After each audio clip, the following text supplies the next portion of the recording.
গোপন সংবাদের ভিত্তিতে জানা যায়, সুন্দরবনের কুখ্যাত ডাকাত দয়াল বাহিনীর এক সদস্য রসদ সরবরাহের নিমিত্তে সুন্দরবন গমন করবে। প্রাপ্ত তথ্যের ভিত্তিতে আজ 10 মার্চ 2026 তারিখ মঙ্গলবার সকাল 10টায় কোস্টগার্ড বেস মংলা ও আউটপোস্ট নলিয়ান কর্তৃক দাকব থানাধীন শিবসা নদীতে একটি বিশেষ অভিযান পরিচালনা করা হয়। অভিযান চলাকালীন উক্ত এলাকা হতে সুন্দরবনের কুখ্যাত ডাকাত দয়াল বাহিনীর অস্ত্র, গোলা বারুদ ও রসদ সরবরাহকারী আব্দুল হালিমকে আটক করা হয়।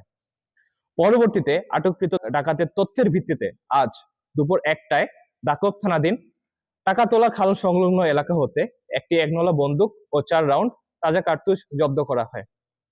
আটককৃত ডাকাত আব্দুল হালিম সাতক্ষীরা জেলার শ্যামনগর থানার বাসিন্দা।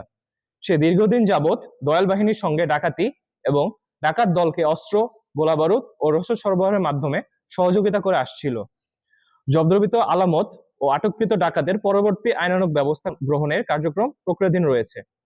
আমরা দস্যুদের উদ্দেশ্যে বলতে চাই, সুন্দরবনকে দস্যুমুক্ত রাখতে কোস্টগার্ডের অভিযান অব্যাহত থাকবে।